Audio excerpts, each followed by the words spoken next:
अवधिहन्ताडं णमो सिद्धाडं णमो आयिर्याडं णमो वज्रायाडं णमो लोये सौवे साहूडं।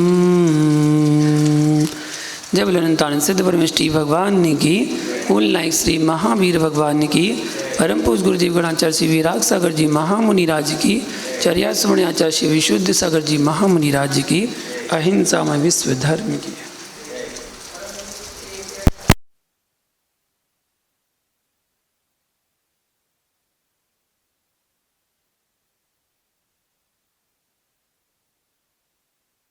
कल हमने जाना था साध्य साधन के बारे में, कार्य कारण के बारे में। साधन से साध्य की सिद्धि होती है, जहाँ साधन है साधन से ही सिद्धि होती है, ऐसा जाना। और ये बताया कि तपस्या के लिए तपस्या कभी नहीं की जाती है। फिर तपस्या किस लिए की जाती है, तो उसके 2-3 कारण बताए। एक तो परिणामों की निर्मलता के लिए, दूसरा भावों की विशुद्धि के लिए, तीसरा स्वात्मा की सिद्धि के लिए। इसके लिए तप किया जाता है, इसके लिए की जाती है, ना कि तपस्या के लिए तपस्या की जाती है। तप के काल में ही हम भावों की निर्मलता खो बैठे तो तुम्हारी तपस्या किसके लिए? जिस समय आप तप कर रहे थे, जिस समय आप व्रत उपवास कर रहे थे, उसी समय आपने अपनी भावों की निर्मलता को खो दिया। संप्रदान शक्ति को निहारिए। आपकी तपस्या किसके लिए? विशुद्धि के लिए कि संकलेशता के लिए? विशुद्धि के लिए। मापदंड तप नहीं है। तपस्या का मापदंड यह है कि परिणामों की विशुद्धि को और आगे ले जाएं, वो है तपस्या। सभी साधक सब मिलकर सुने। क्षीण शरीर में, क्षीण काय में संकलेशता के अवसर अधिक होते हैं। जब तपस्वी तपस्या करता है तब उसे सारे लोग से कैसे हो जाना चाहिए? एकांत हो जाना चाहिए, सबसे अलग। यदि हम गुप्त नहीं हो पाएंगे तो हमारी साधना को सुरक्षा असंभव है। देखिए, कांच के टुकड़े को टूटने में विलंब हो सकता है। कांच के टुकड़े को टूटने में विलंब हो सकता है, कांच के टुकड़े होने में विलंब हो सकती है, लेकिन तपस्वी को संकलेशता में आने में देर नहीं लग सकती है। हे साधक, मास के उपवास कर रहे हो, 10 दिन के उपवास कर रहे हो, आपको स्वयं में सुरक्षित हो जाना चाहिए। क्योंकि हमने जो तप किया है ये प्रतिमा का चेहरा है। जब शिल्पीकार आकार देता है ना, तो मुख में रोटी भी खाता जाता है और छेनी भी चलाता जाता है। लेकिन जब प्रतिमा आकार को प्राप्त हो जाती है, जब चेहरा बनाने को बैठता है, फिर रोटी नहीं खाता, पानी भी नहीं पीता। जब चेहरा बनाना होता है, कहीं दृष्टि भी इधर उधर भी नहीं ले जाता, अपनी दृष्टि को इधर उधर भी नहीं ले जाता है। क्योंकि पूरी मेहनत का सार यही है, जगत में नाना प्रकार के देवी देवताओं की मूर्ति में नाना आकार देना पड़ते हैं। इनमें इतनी मेहनत नहीं होती है, टूट भी जाती है, विकृति भी हो जाती है। वहाँ तो रंग भर देगा, आवरण ढक देगा। अगर टूट गई ना, कुछ हो गया, कहीं ना कहीं से जोड़ देगा, वो कर देगा काम, आवरण ढक देगा। क्योंकि उसको वस्त्र पहनना है, जगत की मूर्तियों को वस्त्र पहनना है। लेकिन वीतरागी की प्रतिमा में नाना चित्र तो नहीं होते, विचित्र नहीं होते हैं। चित्रों को देना, विचित्रों को निकालना ये सरल है, लेकिन वीतरागता को निकालना बहुत कठिन है। अनादि से आज तक जो साधना चली आ रही है, हम अनादि से आज तक चित्रों को ही तो निकालते आ रहे हैं, चित्रों को निकालते आए, वीतरागता को कहाँ निकाल पाए। रागी की तस्वीर निकालना सरल है, रागी की मूर्ति बनाना सरल है, राग के चेहरों से परिचित हो, राग के चेहरों की अनुभूति हो। राग के चेहरे की अनुभूति है, लेकिन वीतरागता के चेहरे से परिचित नहीं है, वीतरागता के चेहरे की अनुभूति नहीं है। ये मेरे पापा, ये मेरी मम्मी, ये मेरा भाई जगत के चेहरों से परिचित हैं, लेकिन वीतरागता से परिचित नहीं हो पा रहे। अति एकाग्र होकर शिल्पीकार को वीतराग का चेहरा देना पड़ता है। जब शिल्पीकार मूर्ति का चेहरा बनाने बैठता है, उसके हाथ में पतली छेनी हथौड़ा छोटी सी होती है और काय योग का परिणमन पाषाण पर चल रहा है, मनोयोग का परिणमन वीतरागता को निहार रहा है। आप विश्वास मानना, एक दिन का भोजन छोड़ना आपके लिए कठिन है, जबकि योगी 10-10 दिन तक भूखे बैठे हैं, अनशन तप में लीन है। हे साधकों, उस शिल्पकार की छेनी को निहारना, फिर विषय में प्रवेश करना, शिल्पकार की छेनी को निहारना। हाथ पत्थर पर चल रहे हैं, लेकिन दृष्टि परमात्मा पर है। पत्थर पर हाथ चल रहे हैं, लेकिन दृष्टि तो परमात्मा पर, क्योंकि जगत चाक्षुष को ही देखता है, जगत चाक्षुष को ही देखता है। चाक्षुष को कहाँ देखता? आप तो शब्दों को ही सुन रहे हो कि किस शब्द को कैसे उद्घाटित किया जा रहा है। जहाँ से शब्द प्रकट हो रहे हैं, उस शब्दवान से पूछो। शिल्पकार की छेनी को निहारने वाली कोटि कोटि आँखें हैं, उस शिल्पकार के मस्तिष्क को देखने वाली कोई आँख नहीं है कि भीतर क्या हो रहा है। शिल्पकार तो केवल एक पाषाण को देखता है और पाषाण में वो परमात्मा को देख लेता है,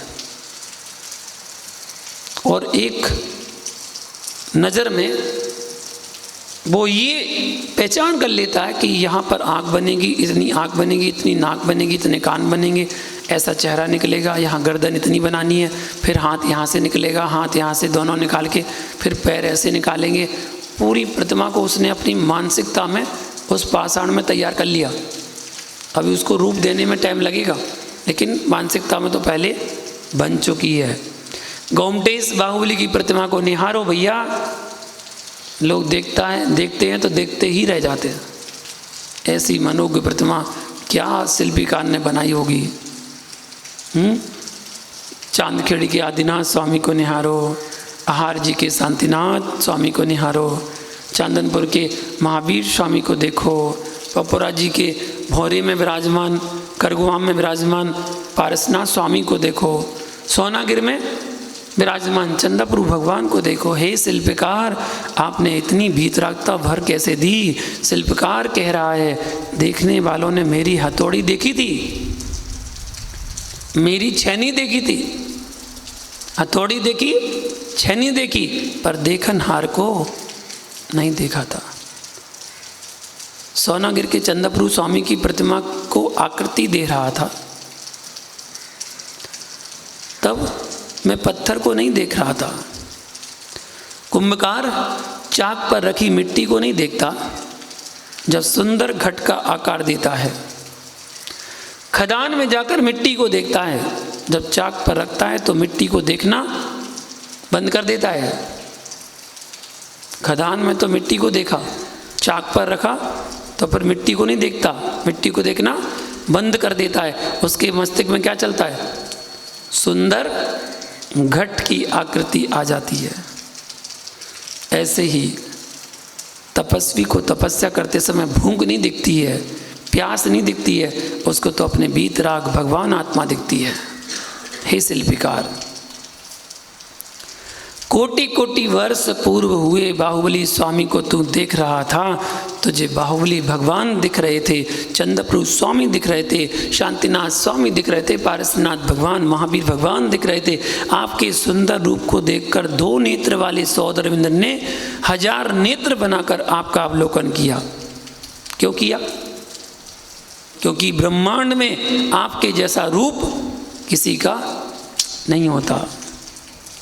जैसा तीर्थंकर अरहंत देव का होता है वैसा अन्य किसी का नहीं होता। सौधर्मन 2 नेत्र से तृप्त नहीं होता है तो क्या करता है? 1000 नेत्र बनाता है।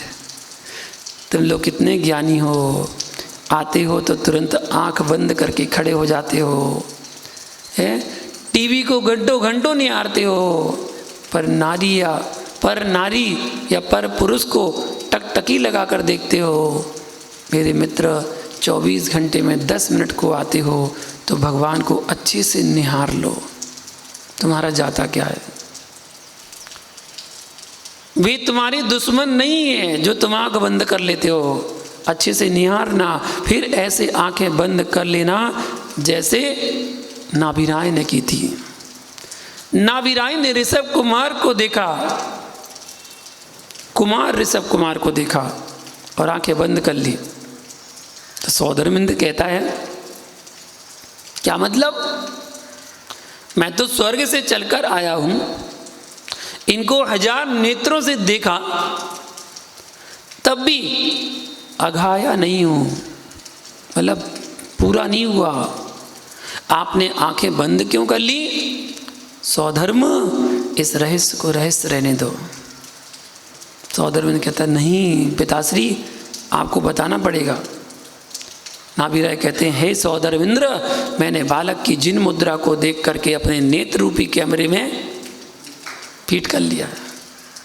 मेरी आंख बंद करने का उद्देश्य यह है, जिनकी मुद्रा मेरे नेत्र पटल पर झांक चुकी है, अब गैरों के चेहरे मेरे नेत्र पटल में ना चले जाएं, इसलिए मैंने आंखें बंद कर ली है।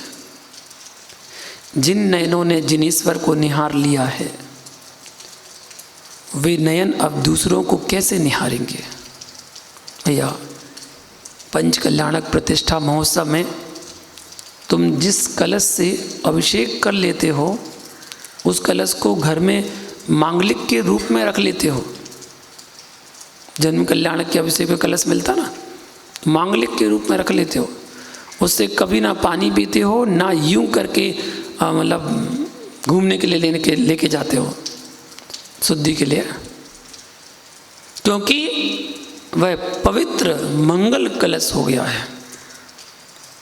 लोटा तो जड़ था, लोटा तो लोटा है ना, लोटा तो जड़ था, अचेतन था, उसको तुमने मंगल बना दिया। जिन नयनों ने जिन देव निर्गंत गुरु को निहार लिया हो, उन आँखों से अब पर नारियों को मत निहारना, क्योंकि आँखें पवित्र हो चुकी हैं।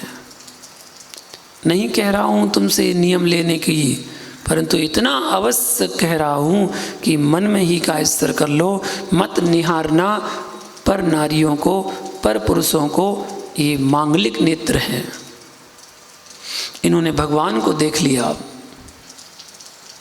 शिल्पकार आकार दे रहा है चेहरे को, प्रतिमा के चेहरे को आकार दे रहा है। पाषाण को देखता तो परमात्मा का चेहरा नहीं बन सकता था। योग में छेनी हथौड़ी उपयोग में परमात्मा विराजते हैं। योग में छेनी हथौड़ी और उपयोग में परमात्मा विराजते हैं। योग में तपस्या, योग में साधना, योग में उपवास। काय योग सूख रहा है, उपयोग शुद्ध आत्मा को निहार रहा है। शरीर वली सूख रहा है उसका नाम तपस्वी है।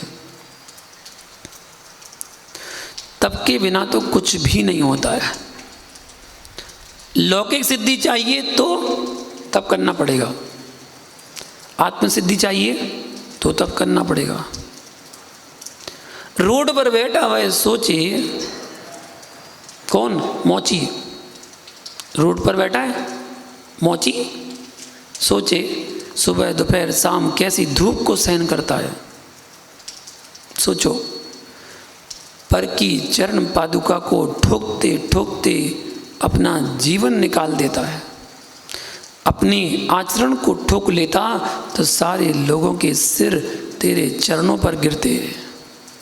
आप लोग सोचो आप लोग भी कितनी मेहनत करते हो, शारीरिक मेहनत, मानसिक मेहनत, इतनी मेहनत के बाद भी पूजना तो दूर है, पूछे भी नहीं जाते। पूजना तो दूर की बात है, पूछे भी नहीं जाते हो। धन्य है वे तपस्वी, पूछने की क्या बात है, अष्टद्रव से पूजे जाते हैं। पूछना तो दूर की बात, अष्टद्रव से पूजा होती है उनकी। जिन शासन में किसी व्यक्ति की कोई पूजा नहीं है, भारतीय दर्शनों में ही नहीं, विश्व के दर्शनों में है।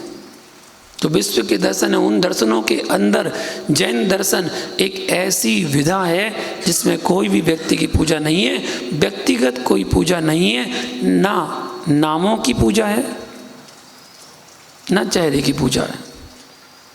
यहाँ तो बंदे तद्गुण लब्धये,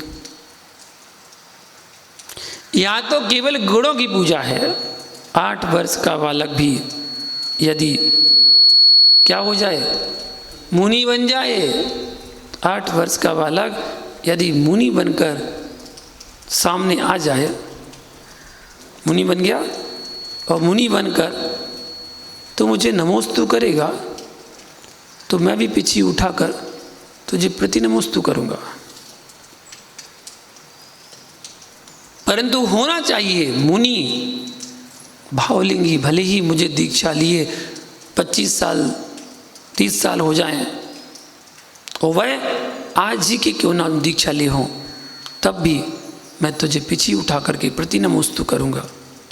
ये पाषाण खंड मूर्ति बनकर आते हैं। प्रतिष्ठाचार प्रतिष्ठा करता है। आचार्य भगवान सूर्य मंत्र देते हैं और 5वें दिन क्या, तीसरे ही दिन सिर झुकाकर नमोस्तु करते हैं।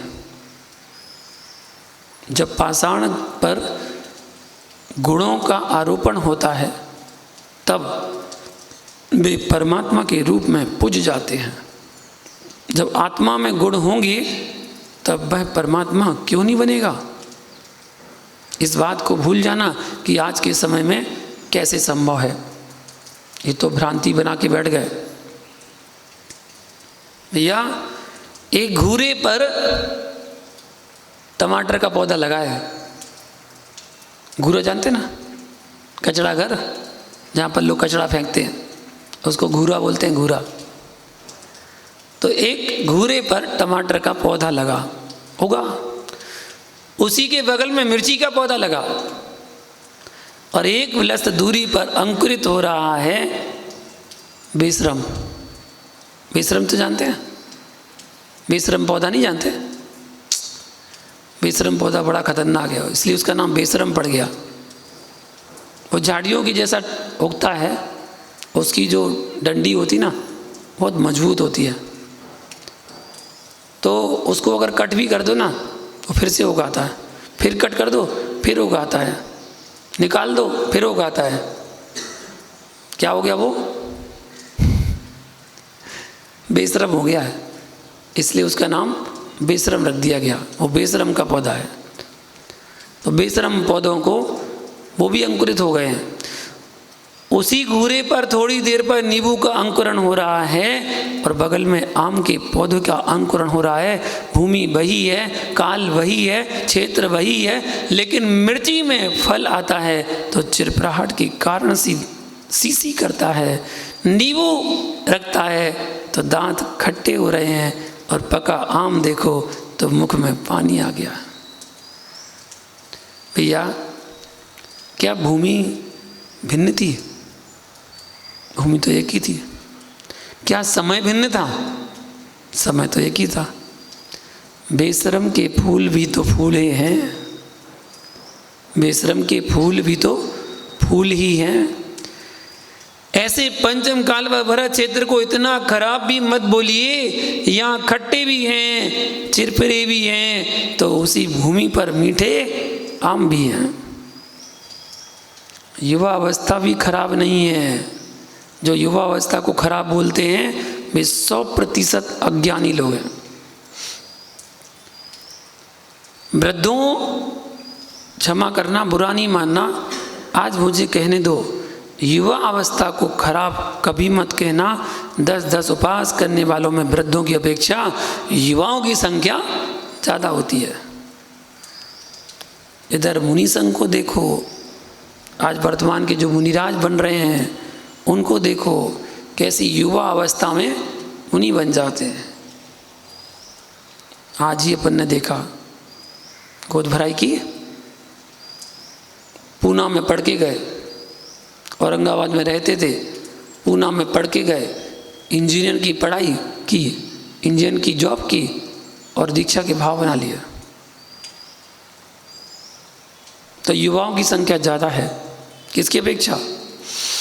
वृद्धों की अपेक्षा। इसका मतलब ये नहीं है कि वृद्धों का अनादर करो। बेबी तुम्हें देखने नहीं आते तो तुम्हारा उत्साह कैसे बढ़ता? फिर भी सुनो, जो ये मानसिकता चल रही है कि जब अवस्था ढल जाएगी तब मैं तपस्या करूँगा, तो भैया जब कर्म करने की शक्ति नहीं बची तब धर्म क्या करोगे? कर्म करने की शक्ति नहीं बची तो धर्म कैसे करोगे? तुम्हारा क्या प्रयोजन? जब सड़ गए गल गए सो यहाँ आ गए, सड़ गए गल गए सो यहाँ आ गए। जब तक शरीर स्वस्थ है, जब तक इंद्रियां सबल हैं, तब तक तपस्या कर लेना चाहिए। वृद्ध अवस्था में मात्र श्रम रह जाता है बस। यदि उत्साह शक्ति होगी तो 80 वर्ष का वृद्ध भी सम्मित शिखर की वंदना करके आता है। और उत्साह शक्ति क्षीण हो गई है तो मंदिर की 2 सीढ़ियां चढ़कर दर्शन करने नहीं जा पाता है। याद है उत्साह शक्ति? सम्मित शिखर वंदना करने गए, पहुंच गए टॉप पर, ठीक है, और जैसे ही चंदापुर की टोंक दिखी तो बोले अरे इतनी दूर है, अरे बहुत दूर है, ये की टोंक तो है वहाँ पर, इतनी दूर जाओ, इतनी दूर आओ, छोड़ देते हैं। भाव क्या बनाए? छोड़ देते हैं, पुष्दन भगवान से मुड़ जाते हैं। चलिए, किसी ने मुड़ गए, किसी ने कर आए, ठीक है, तो जो कर आए वो ठीक, जो नहीं कर पाए, गई नहीं, उनका उत्साह शक्ति क्षीण हो गई है, इसलिए वो जा ही नहीं पाए। चलिए थोड़ा चले आएंगे तो आदिनाथ की टोंक आ गई। आदिनाथ की टोंक तो कर लिए दर्शन, सामने थे, कर लिए, आगे बढ़े तो कौन सी आई? शीतलनाथ और अनंतनाथ। 2 टोंक होती ना, एक ही पहाड़ पर 2 टोंक है, शीतलनाथ और अनंतनाथ। इतनी ऊपर जाना है, यहीं से चढ़ा देते हैं। शीतलनाथ जिनेंद्रगम में 3500, अनंतनाथ जिनेंद्रगम में 3500, और दूर से ही हाथ जोड़ लिए, बस। इतना क्यों? इतना चढ़ना पड़ेगा? अरे भैया, नीचे से तलहटी से 9 किलोमीटर ऊपर तुम पहाड़ पर चढ़ के आ गए और मात्र 200 मीटर की पहाड़ी पर चरण वंदना करने के लिए आपको वहाँ पर थकान हो गई कि नहीं जाना है? क्यों? किस लिए? भैया शिखर जी की वंदना जरूर करके आओ, उत्साह शक्ति के साथ। अपनी उत्साह शक्ति को लेकर जाना, आप दूसरों को प्रेरित करना, दूसरों को प्रेरणा देना। आप चले जाओ, आप करो, आप चले जाओ, आप करो। आपने अभी तक नहीं की है, आगे पता नहीं कब होगी, अभी कर लो, आप तो अच्छे से कर लो।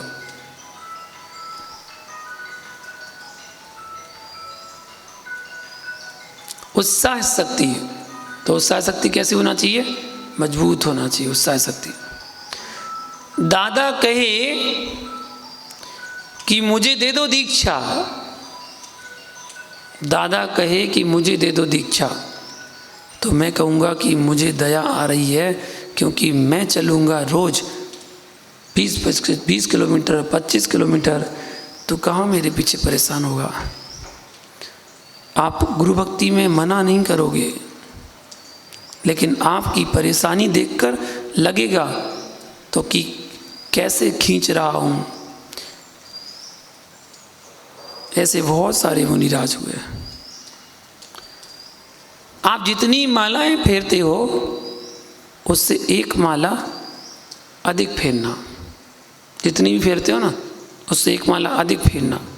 हे प्रभु, मेरे जीवन की अंतिम श्वास तक दर्शन करने की उत्साह शक्ति भंग ना हो जाए। बस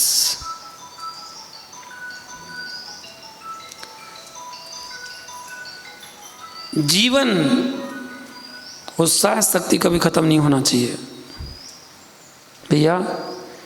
जीवन भर दर्शन करके भोजन किए हों, जीवन भर दर्शन करके भोजन किए हों, जब भगवान की ज़रूरत पड़ी तो भगवान से दूर हो गए।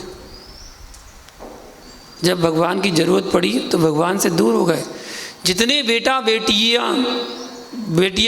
बेटियां हैं उन सब से आज घर जाकर कहना, उनसे घर जाकर बोलना, कहना, यदि तुम मेरे पुरुषार्थ की सेवा को कुछ भी मानते हो, मैंने तेरे मल को धोया, मैंने तुम्हारी नाक साफ की, मैंने तुम्हारे वस्त्रों को धोया, तो तुम इतना नहीं कर सकोगे क्या?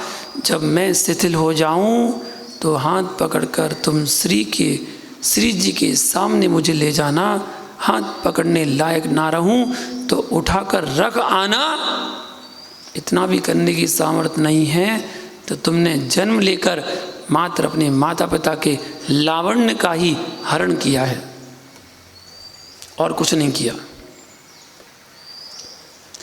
जैन कुल में जन्म लेकर माँ जिनवाणी का पान नहीं कर सका, जिन दीक्षा का उद्धारण नहीं कर सका, वह भूमि पर भारभूत है और कुछ नहीं है। भूमि पर भारभूत है वो जो जिन दीक्षा को धारण नहीं कर पाया। जैन कुल में जन्म तो ले लिया, व्यर्थ गवा रहा है। आप माताओं के लावण्य के नासनहारे हैं। उनका लावण्य, उनकी सुंदरता, उसका सबका हरण करने वाला कोई है तो उसकी संतान है। उसकी संतान ने ही उसका लावण्य खत्म किया है और कुछ नहीं। ऐसे बैठकर सुनना जैसे तपोवन में बैठकर तपस्वी तपस्या कर रहा हो।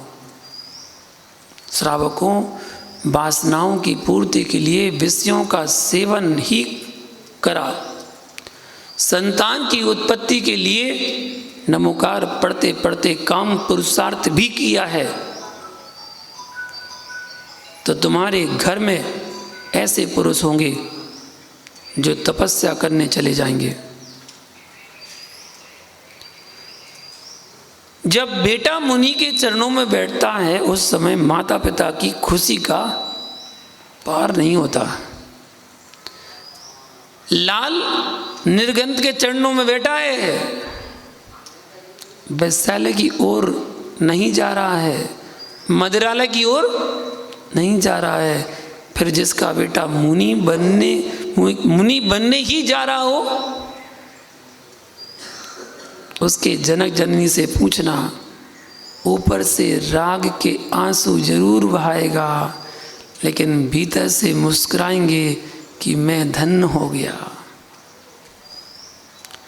मैं धन्य हो गया, मेरी परंपरा धन्य हो गई, मेरा कुल धन्य हो गया। तेरी श्रद्धा, आस्था, भक्ति से सब खुश हैं।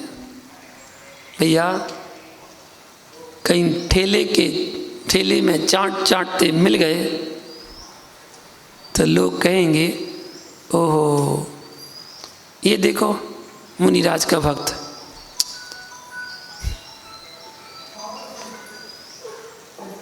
ये देखो मुनिराज का भक्त ठेले पर खड़ा होकर चाट रहा है। धर्म के क्षेत्र में प्रवेश होते ही क्या लग जाती है?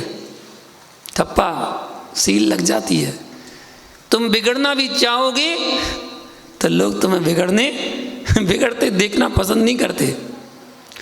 मन भी करेगा कि चलो घर लौट चले तो लोग कहेगा कि नहीं, मैं तुमको मुनिराज बने देखना चाहता हूँ। जब तक शरीर स्वस्थ है, इंद्रियां सबल हैं, वीर कौन? उस ओर ढलान थी, उस ओर ढलान थी, हवा भी बह रही थी। पैडल चलाए बिना साइकिल दौड़ रही थी। मुस्कुरा रहा कि देखो मैं कितनी बढ़िया साइकिल चला रहा हूँ। आपकी वीरता पौरुष तब कहलाए जब चढ़ाई हो, वायु उल्टी बह रही हो। अब चढ़ाओ, अब चढ़ाओ, फिर तेरी पीठ ठोकी जाएगी कि कुछ है। जब विषयों की ढलान होगी, इंद्रियां शिथिल हो गईं, शरीर कमजोर हो गया, तब कह रहा है कि मैंने सब छोड़ दिया। क्या? चना चबाना, चना चबाना सब छोड़ दिया। इंद्रियां शिथिल हो गई हैं, दांत टूट गए हैं, चना चबाना छोड़ दिया। क्यों? सब झड़ गए ना। तूने क्या किया? 20-30 वर्ष की उम्र में विषयों की आंधी तूफान का समय चल रहा हो, शरीर का रूप लावण्य झलक रहा हो, ऐसे काल में तरुणियों के कटाक्ष से दूर होकर निज की आत्मा में रमण करने चल दे, वही तपस्वी है। क्या माला फेर रहा है? किसकी याद कर रहा है? जगत की यादें करते करते पंचम काल में आ गया, अब भी निज की याद नहीं आई। इतना सुनकर भी याद नहीं आई तो विश्वास दिलाता हूँ कि इस युग में तीर्थंकर महावीर स्वामी अब उपदेश देने नहीं आएंगे। क्या हंसी मजाक का जीवन निकाल रहे हो? हंसी मजाक ही करना है तो ऐसी करो जिससे 3 का कल्याण हो जाए। हंसी मजाक करना ना, ऐसी करो कि 3 का कल्याण हो जाए। शादी होकर आ रही है, शास्त्र में पढ़ा होगा दृष्टांत, हकीकत है, कहानी नहीं है। शादी होकर आ रही है, बगल में साला बैठा हुआ है, देवी बैठी हुई है, सखियों के साथ राजकुमार, राजकुमारी और राजपुत्र सब दलबल के साथ विदाई कराकर जा रहे थे। जंगल में एक घोर तपस्वी योगीश्वर कायेश्वर मुद्रा में खड़े थे। धरती के देवता, जिनको प्रातः होते ही सूर्य नमस्कार करता है, सांझ होती तो चंद्रमा नमस्कार करता, प्रातः सूर्य आकर अपनी रश्मियों से प्रक्षालन करता है और संध्या को चंद्रमा अपनी कोटि कोटि तारागणों के साथ नतमस्तक होता है। ऐसे धरती के देवता वे योगीश्वर जंगल में खड़े हुए थे। वज्रबाहु की शादी होकर आ रही थी, रथ पर आरूढ़ चले आ रहे थे। ससुराल से आए फिर तो चूहा भी शेर बनता है ना। यहाँ तो साला कह रहा था और जीजा दीक्षा की बात कर रहा था। वज्रबाहु उन योगी को निहारते हैं, कितनी ही आरिका इलक छुल्लक के ढेर हों, उनके बीच में एक दिगंबर मुनि हो तो अलग ही आनंद आता है। पर लाखों आरिका इलक छुल्लक के बीच एक मुनि होगा तो उसके लिए निषेध बताया कि भैया ऐसा ना हो। मुनि तो मुनि के बीच में ही शोभा देता है। वे चतुर्थ काल के मुनिराज थे, इसलिए अकेले मुनिराज भी शोभायमान होते थे। जंगल में वो मुनिराज अकेले ही खड़े थे। पंचम काल में यथासंभव एकल साधु का निषेध बताया गया। चतुर्थ काल के महायोगियों को मुनि साथ में एक विचरे, दोनों ओर लिखे, साथ में भी और एक भी विचरण कर सकते हैं। चाहे नहीं भव सुख कदा, धन्य है निर्ग्रंथों की दशा। उन योगीश्वर को जब वज्रबाहु देखने लगे तो साला कहता है, अरे जीजाजी आप तो ऐसे देख रहे हो जैसे आप ही मुनि बनने वाले हो। मजाक में बोला था साले ने, ऐसे देख रहे हो कि आप ही मुनि बनने वाले हो। आपको जैसे परम वैराग हो गया हो, आप ऐसे निहार रहे हो, ऐसा बोल रहा था साला। तो जीजा क्या बोला, हाँ भाई सुन, लगता तो ऐसे ही है। यदि मुझे वैराग हो गया तो तेरी बहन का क्या होगा? मजाक ही तो चल रही थी। अगर मुझे वैराग हो गया तो तेरी बहन का क्या होगा? अरे बैरागी को किसकी क्या चिंता, वह साला मजाक ही समझ रहा था। साला तो साला बोला, आप इतनी जल्दी दीक्षा ले लोगे क्या? इतनी जल्दी दीक्षा ले लोगे क्या? बहन को इतनी जल्दी छोड़ दोगे क्या? अभी तो आपका मोर भी नहीं उतरा, पगड़ी तो बंधी हुई है, अभी तो मोर भी नहीं उतरा। वे कहते हैं ये सब बातें छोड़ो, मोर तोड़ गिरनार चढ़े तज जूनागढ़ नगरिया। नेमिनाथ स्वामी को देख लो, वे तो पूरी बारात ही लौटा ले गए। जाने वाले को कौन रोक पाता है, और नहीं जाने वाले को डंडा लेकर भी भगाओ तो नहीं भगता है। जैसे जैसे स्वात्म संवित्ति का जागरण होता है, स्वानुभूति का जागरण होता है, वैरागी की संपदा का उदय होता है, तो सुलभ से सुलभ विषय अरुचिकर हो जाते हैं। और जैसे जैसे विषयों से अरुचि होती है, वैसे वैसे स्वात्म तत्व में प्रतीति होती है। रागियों, वैराग्य का आनंद कुछ और ही होता है। कितना ही लालच दिखाओ, ये कोई लोक काम में नहीं आता, ये कोई भी काम में नहीं आता। फिर ना ये लगता कि माँ क्या कहेगी, पिता क्या कहेगा, माँ की ममता माँ में है कि तेरे में है। वह पर वस्तु है, अत्यंता भाव, अत्यंता भाव है। वे ढोंगी रागी लोग हैं जो यूं कहें कि माँ नहीं छोड़ रही है, पत्नी नहीं छोड़ रही है, उसने तुझे बांधा कब है। ये तो ढोंगी लोग हैं जो खुद छोड़ नहीं पा रहे हो, कह रहे पत्नी नहीं छोड़ रही है। मायाचारी मत करना, तुम तो सीधे बोलो मुनिराज मेरा मन नहीं करता, चलेगा। सीधा बोलो ना, मेरा मन नहीं करता। भैया यह ध्रुव सत्य है कि कोई किसी को नहीं रोक सकता, भीतर का राग ही रोक कर रखता है, भीतर की कमजोरी ही रोक कर रखती है। जगत की कोई भिन्न वस्तु वैरागी को कभी नहीं रोकती, भीतर की भिन्न वस्तु वैरागी को कभी नहीं रोकती। तेरे निज की चारित्र मोहिनी कर्म की प्रकृति ही तुझे रोक कर रखेगी। कौन किसको रोक पाया? रो पाओगे, रोक नहीं पाओगे। क्या रो पाओगे, रोक नहीं पाओगे।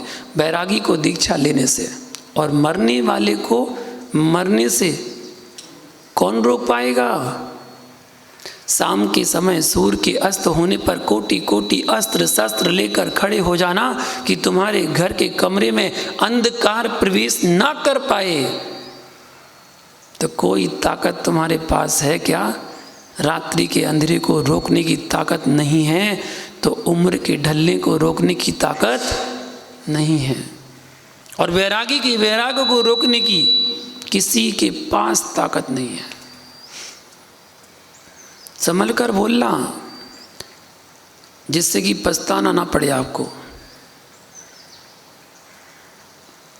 साले साहब के लिए बोल रहे, अरे जीजाजी कैसी बात करते हो, इतने बैरागी होते तो मेरे द्वार पर क्यों आए थे? मजाक ही चल रही है अभी। इतने बैरागी होते तो मेरे द्वार पर क्यों आते? अब वह समझ ही नहीं पा रहा है, हवन में और घी डाल रहा है, समझ नहीं रहा है, और हवन में घी डाल रहा है। पुनः कह रहा है, बहन को आप संभालोगे क्या? बहन को आप संभालोगे क्या? क्या मतलब? अभी इतने दिन से आप संभाल रहे थे क्या? अरे 7 फेरे क्या पड़ गए, अभी तक किसने संभाला था? एक दूसरे की बात चल रही है। जीजा कह रहा बहन को तुम संभालोगे क्या, तो वो कह रहा कि अभी तक कौन संभालता था? अभी तक तो हम ही संभालते थे। बेटे संभल कर बोल। पागल थोड़े हूँ जो संभल कर बोलूँ। बैरागी हो क्या? साला कह रहा बैरागी हो क्या? नमः सिद्धिभ्या। वज्रबाहु रथ से उतर गए और उन योगी भगवंत के पादमूल में पहुंच गए। वो स्वामी जैनेश्वरी दीक्षा देही। साला कहता है जीजाजी मैं तो मजाक कर रहा था। बेटे मजाक मजाक में मुनि बना जा सकता है, लेकिन मुनि बनकर मजाक नहीं होता है। खेल खेल में साधु बनकर मजाक नहीं होता। ये वन वे ट्रैफिक है। कौन सा ट्रैफिक? वन वे ट्रैफिक है, एक तरफा रास्ता है। बनने के बाद मिटा नहीं जाता है। अन्य भेष बनने के बाद मिट सकते हैं, लेकिन जिन भेष ऐसा है कि बन गए सो बन गए। बन मतलब जंगल, बन गए सो बन गए। ताकत ना हो तो पुनः कहूँगा कि भावलिंगी श्रमणों के चरणों में शीश झुकाते रहना। दीक्षा लेकर जिन शासन को बदनाम मत होने देना। शक्ति नहीं हो कोई बात नहीं, साधुओं की सेवा करते रहना बस, लेकिन साधु बनकर जिन शासन को बदनाम मत करना। मुनि दीक्षा के बाद अयमिक्को समझौतावादी नहीं।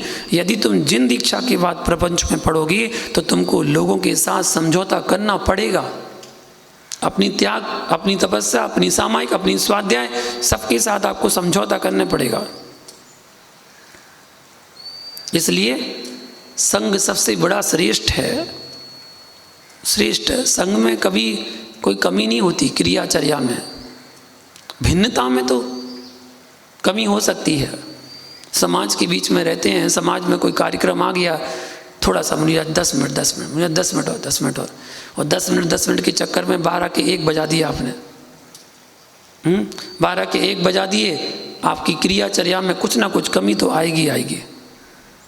सबसे बड़ा दोष यही है, सबसे बड़ा ये दोष यही है कि अपनी क्रियाचर्या में शिथिलता लाना। पंचम काल में मुनि को अलग विहार करने की आगम में कोई आज्ञा नहीं है। विधान आप लोग लपेटी बात मत करो, आगम से बोलो। आगम तो आगम है, उसे तो स्वीकार करना पड़ेगा। चतुर्थ काल में चलता है। वज्रवृषभ नाराज संगनन वाले को एकल विहार की आज्ञा है, जो वज्रवृषभ नाराज संगननधारी है। वर्तमान में वज्रवृषभ नाराज संगनन नहीं है, इसलिए प्रश्न समाप्त। भगवान जैसे गुरु को छोड़कर तुम भाग रहे हो, कुछ है। इसलिए देखिए शास्त्र का उल्लेख तो यही है कि मेरा शत्रु भी क्यों ना हो, लेकिन एकल विहार मत करना। शास्त्र में तो यही उल्लेख है बैरागी के लिए। अब परिस्थिति करा दे, बात अलग है भैया। परिस्थिति करा दे, अब 2 मुनिराज हों, अब एक की समाधि हो जाए तो अब एक क्या करे वो? वो कहाँ से लाए भैया? समाधि वाले से बोले अभी रुक जाओ थोड़ा, एक को आ जाने दो पहले, फिर तुम चले जाइए। ऐसा तो संभव नहीं है। बैरागी को कहीं विघ्न नहीं होता, रागी को कहीं शांति नहीं होती। बैरागी को कहीं विघ्न नहीं होता, रागी को कहीं शांति नहीं होती। निरपेक्ष होकर जियो।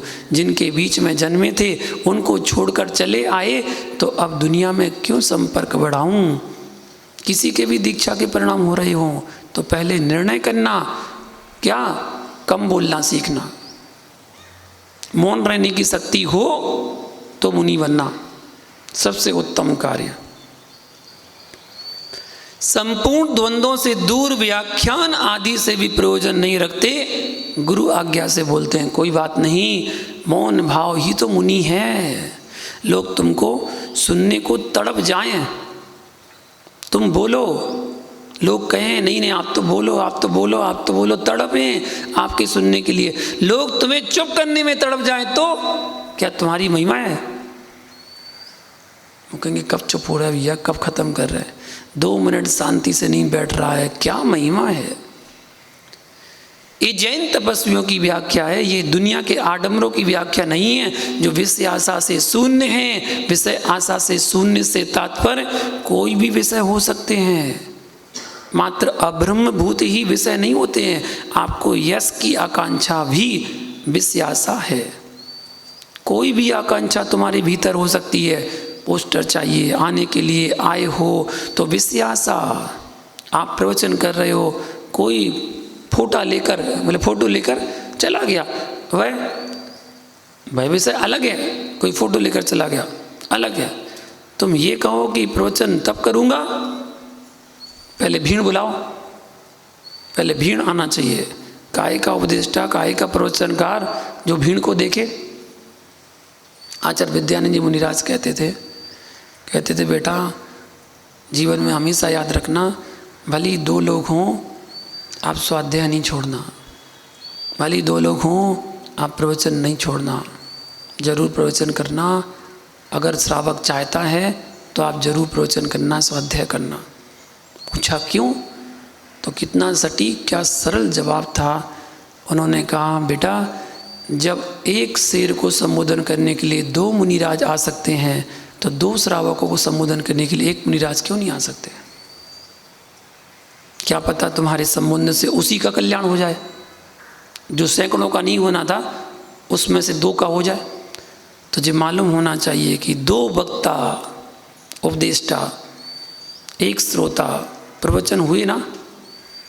महावीर स्वामी की सिंह की पर्याय में 2 मुनिराज उपदेश देने आए थे और श्रोता तो 1 ही था। ऐसा प्रवचन सुना कि सिंह ने तीर्थंकर बन गया, सिंह से बनराज से जिनराज बन गया। पहले क्या थे वो? बनराज, और क्या बन गए? जिनराज बन गया। स्वरूप संबोधन होना चाहिए। आइए कहानी पर। जीजाजी मान लो ना भैया, सुन, मान ही तो लिया, तेरी ही तो मानी है, तूने ही तो कहा था मुनिराज ऐसे अच्छे लग रहे हो तो मुनिराज बन जाओ ना। देखते देखते साला खड़ा रह गया। वज्रबाहु ने कपड़े उतार दिए, केस लुंचन प्रारंभ हो गए। देवी देख रही थी कि ये क्या हो रहा है, चलकर तो देखो हो क्या रहा है। ऐसे ही करना था तो मुझे क्यों लेकर आए। ये है वास्तव में वज्रबाहु, अद्भुत वीर पुरुष होगा जिसकी भुजाएं वज्र की हों, तो वे वज्रबाहु ही ऐसा कर सकते हैं। इन कमलाओं की कोमल भुजाओं में कौन नहीं मर गए। आपको बुरा नहीं लग रहा है कि हम कैसा कैसा बोल रहे हैं भैया, शास्त्र में तो ऐसे ही है। देवी सोचती है कि मैं कहाँ जाऊं। अब देवी सोच रही कि मैं कहाँ जाऊं, ससुराल जाती हूं तो लोग क्या कहेंगे। पैर पड़े नहीं कि मेरा बेटा चला गया, लांछन लगाएंगे कि घर में पैर नहीं पड़ा और बेटा चला गया हमारा, इसलिए वहाँ तो मैं जा नहीं सकती, वापस कैसे लौटूं। अब तो भैया जो स्वामी ने किया वही मैं करूँगी। उसकी बहन भी दीक्षा ले लेती है। अब बच्चा बेचारा साला सोचता है कि मेरी क्या दशा होगी, मैं कहाँ जाऊं, मैं तो कहीं का नहीं रहा, किसको क्या उत्तर दूंगा। चलो, जो गत तेरी वो गत मेरी, उसको भी वैराग हो गया। धन्य है उन जीवों को, आज ही बहन की मांग भरी, हाथ पैर की मेहंदी भी नहीं छूटी, लगी थी शादी की मेहंदी, हो गई दीक्षा की मेहंदी। लगी थी शादी की मेहंदी। योगीराज के चरणों में धीरे से बोला, अब मैं भी वापस जाना नहीं चाहता हूँ। सारथी से कहा, पिताजी से क्षमा। सारथी को खाली वापस भेज दिया। सबके दिन एक से नहीं होते, कुछ करो, जो है सो है। ये तपस्वियों की तपस्या है, तीनों के तीनों गुरु पाद मूल में ऐसी घोर तपस्या करते हैं। कर्म क्षयार्थम तप्यते इति तपा। कर्म क्षय के लिए जो तपा जाता है वह तप है। बहिरंग तप के बिना अंतरंग तप होता नहीं। बर्तन तपाने को बर्तन नहीं तपाता, बर्तन तो दूध तपाने के लिए तपाता है। लेकिन सत्य यह है कि बटलोई तपाए बिना दूध तपता नहीं है। ऐसे ही शरीर तपाए बिना आत्मा तपती नहीं है।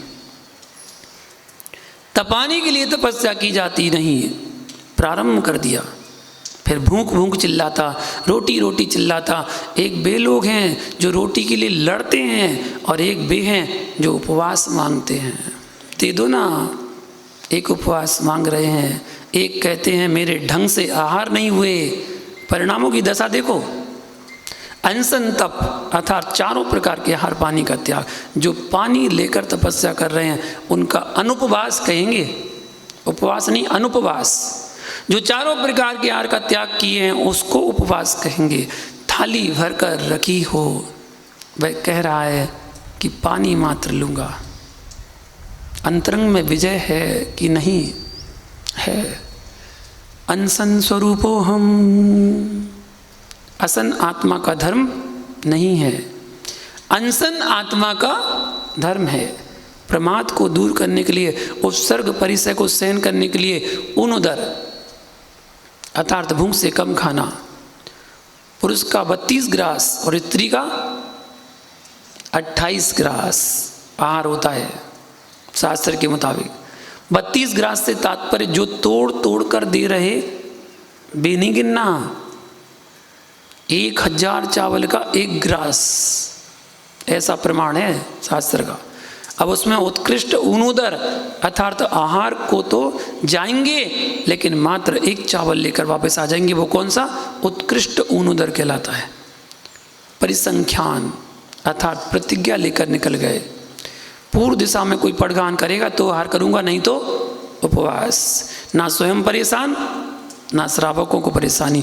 ज़्यादा घूमाघामी कुछ नहीं। भाग्य की परीक्षा के लिए, राग देश की हानि के लिए वृत्ति परिसंख्यान तप होता है। नहीं तो 50 लोग खड़े हैं। और जब आचार्य सिंह जबलपुर में थे उस समय विशुद्ध सागर जी 300 चौके लगे थे जबलपुर में, 300 चौके। और उस समय साधु, उस समय तो शुरू की बात है, साधु केवल 5 साधु थे। 5 साधु और 300 चौके लगे। अब बताओ भैया आप कहाँ जाएं? और शेष क्या कहेंगे? राग देश की हानि अर्थात जहाँ विधि मिले वहाँ चले जाना। जरूरी नहीं कि चक्कर ही काटते रहो। कोई भी नियम ले सकते हो, ऐसा नहीं है, कोई भी नियम ले लो। रस परित्याग अर्थात 60 रसों में से कोई एक या कुछ रस छोड़ दिए, 6 रस ही छोड़ दिए। धन्य है इन युवाओं को जो साधु बनकर रसों का त्याग करके आहार करते हैं। जहाँ कोई अंगुली चाटते हैं ऐसे युवा और ऐसे भी युवा जो नीरस भोजन करते हैं। काय क्लेश, सूखी मिट्टी कंकड़ों में पड़े हैं, शरीर सूख रहा है, आंखें गड्ढे में धंस गई हैं, तब भी चैतन्य चमत्कारी आत्मा चमक रही है।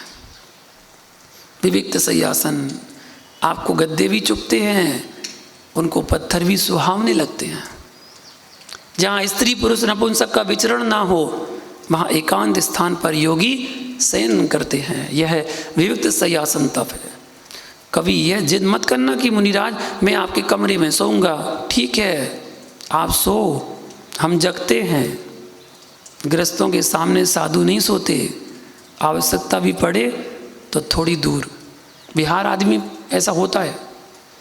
ये 6 बहिरंग तप हैं जो सबको दिखाई देते हैं। इनसे धर्म की प्रभावना भी होती है। प्रायश्चित यानी चित्त की शुद्धि के लिए गुरु के चरणों में जाकर बालकवत निवेदन करते हैं। स्वामी मेरे से दोष हो गया, मेरे चित्त की शुद्धि करो, प्रायश्चित दो। यह प्रायश्चित नाम का अंतरंग तप है। विनय, जब तक कसाय मंद नहीं होती तब तक विनय नहीं कर पाओगे। विनय है अंतरंग तप। वैयावृत्ति, दूसरे की सेवा करने के लिए बहुत ऋजुता चाहिए। हे श्रावकों, सारे काम छोड़ देना लेकिन साधु की वैयावृत्ति मत छोड़ना। निस दिन वैयावृत्ति करैया सो निहचे भव नीरत रैया। मत कहना किसी से कि मुझे ही सब करना पड़ता है। नहीं नहीं, ये सोचो कि मेरा तो अहोभाग्य है। भैया तेरे घर कोई मणि मोतियों का घड़ा लेकर आए तो क्या तू किसी को दे देगा? नहीं मुनिराज, मैं तो और ढक दूंगा, कोई देख ना ले। जब तुम जड़ रत्नों को दूसरे को नहीं दे सकते हो तो तुम्हारे नगर में रत्नत्रधारी मुनिराज पधारे और तुम ले जाओ, तुम ले जाओ, ऐसा कौन होगा? धन्य हो इन युवाओं को, मेरे घर में रत्न पधारे, मैं भैयावृत्ति से दूर क्यों हो जाऊं। कभी मत कहना कि तुम ले जाओ, अपने घर के घड़े को तो छुपा कर रख लेगा जो नरक भेजने वाले हैं रत्नत्रधारी योगियों को देख करके। हे युवाओं, तुम्हें मिट्टी का पुतला भी दिगंबर मुद्रा में दिख जाए तो पहले उनकी सेवा करना, फिर दूसरा काम करना। जब तुम पत्थर के भगवान पूज सकते हो तो दिगंबर मुद्रा को क्यों नहीं। मुनि की वैयावृत्ति मुनि कर सकता है। ज्ञानी कहता है कि मैं दीक्षा लूंगा, लेकिन पहले मुझे वचन दो कि आचार पद मुझे दोगे। गुरुओं से लोग लड़ते देखे जाते हैं कि मुझे आचार बनाओ।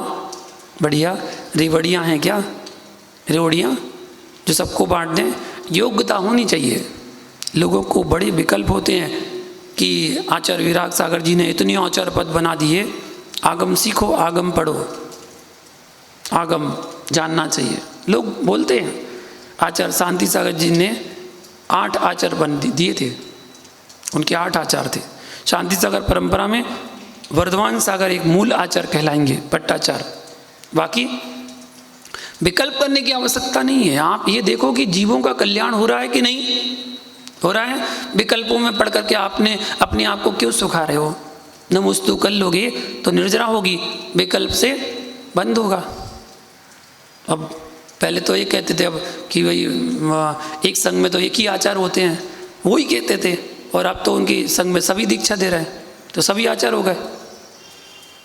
अब कोई तर्क ये दे रहा है कि नहीं, वो निरापक ही दीक्षा दे सकते हैं, तो निरापक के बिना भी दीक्षा दे रहे हैं, जो निरापक नहीं है वो भी दीक्षा दे रहे हैं। तो इसका कोई निषेध नहीं करना, कभी नहीं करना, भूल कर भी नहीं करना। क्यों? शास्त्र का प्रमाण है। शास्त्र में लिखा है कि मुनि भी दीक्षा दे सकते हैं। उपाध्याय आचार्य तो दूर की बात, मुनि का भी लिखा है कि मुनि भी दीक्षा दे सकते हैं। प्रथमान्य ग्रंथ कोई भी उठा के देख लेना। व्युत्सर्ग, ये सिंहासन समाधि नहीं दिलाएगा, इससे उतर कर बैठना ही पड़ेगा। पद का त्याग, अंतरंग व बहिरंग उपाधियों का त्याग, ये व्युत्सर्ग तप है, भद्र परिणाम। अंतिम तप का नाम है उत्कृष्ट ध्यान। जब भी निर्वाण मिलेगा मात्र ध्यान से ही मिलेगा, अन्य तप उसके साधन भूत हैं। इसलिए श्रावकों अपनी सामायिक बढ़ाना, ध्यान करना, सारे तपों का सम्राट ध्यान है। ध्यान की अग्नि से ही इन कर्मों का दहन होगा। तपस्वियों को देखकर इतना ही विचार कर लेना कि धन्य है युवाओं को कि जगत के लोग तो कहाँ कहाँ निहारते हैं, और ये निहार रहे हैं मुक्ति बल्लवा को। जब जब तुम्हारे द्वार पर कोई मुनिराज पधारें, उनके चरणों में सिर टेक कर कहना, हे भावी भगवान आप जयवंत हो। उनकी तप की आराधना की अनुमोदना कर लेना और अपने पुण्य का अर्जन कर लेना। इसी मंगल भावना के साथ जय बोलो महावीर भगवान ने की।